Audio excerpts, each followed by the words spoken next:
কোটি মানুষের দেশে এক ধরনের গান করলে কিন্তু আপনি সবার ভালোবাসা পাচ্ছেন না।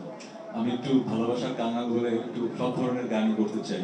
পুরো আয়োজনটা হয়েছে আনোয়ার ভাইয়ের জন্য, তাই না? এখন ওনার গানটা আমরা প্রচার করতে চাই। এই সময় যদি আমি অন্য গানের প্রচার করি সেটা ওনার প্রতি অন্যায় হবে, এই কারণে ওনার পারমিশন নেই। আমি উত্তরটা দেবো নাকি?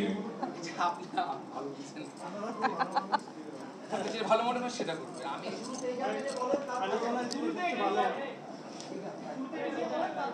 আচ্ছা, তাহলে এভাবেই করি। প্রত্যেকটা বছর নিউ ইয়ার্স রেজলিউশন করা হয় না? সবাই করে তো? সো আমিও নিউ ইয়ার্স রেজলিউশন প্রতি বছরই করি যে এই বছর বেশি গান করব।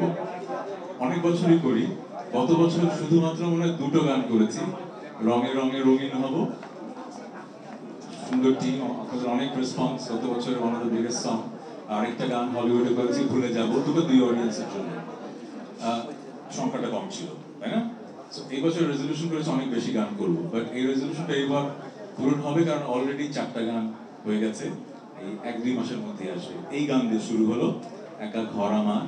আমি যেহেতু সবসময় বলি যে 18 কোটি মানুষের দেশে এক ধরনের গান করলে কিন্তু আপনি সবার ভালোবাসা পাচ্ছেন না। আমি একটু ভালোবাসার কাঙাল বলে একটু সব ধরনের গানই করতে চাই।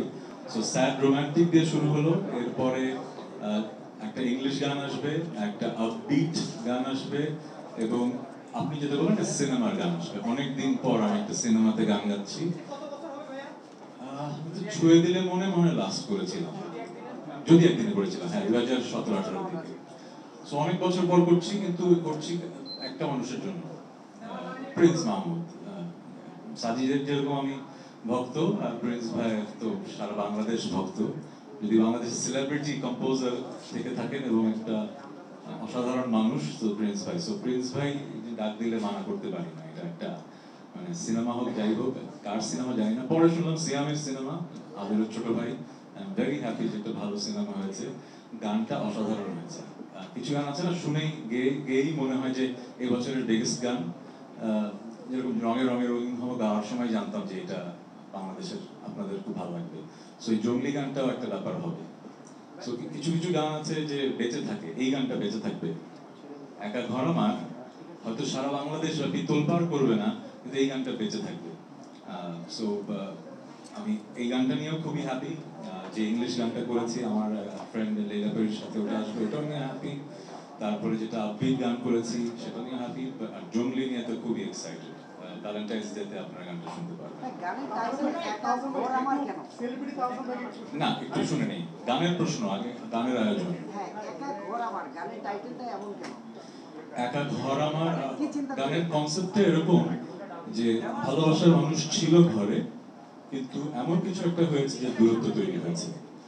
কিন্তু দূরত্ব তৈরি হলেও একে অপরকে অবহেলা করছি হয়তো ঘরের। হ্যাঁ, লুকটা ক্যামেরায়, ওকে। মানুষ চিনবে, চিনবে আমার ভয়েস শুনে। ও আচ্ছা, হ্যাঁ, জি জি।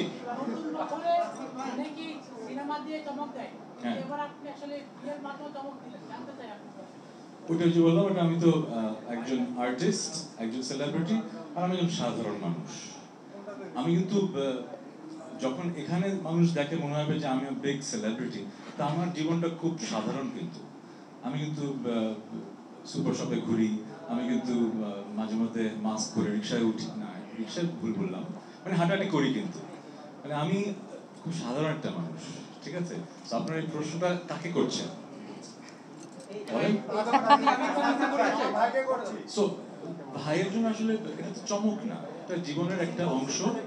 এটা জীবনের একটা অংশ, আমার পার্সোনাল লাইফের খুবই ইম্পর্টেন্ট অংশ। কিন্তু যেহেতু আমি একজন সেলিব্রিটি তাহসান, মানুষ আমাকে সেই সম্মানটা দেয়, মানুষ আমার কাছে জানতে চায় আমার পার্সোনাল লাইফে কি হয়, আগ্রহটা আছে।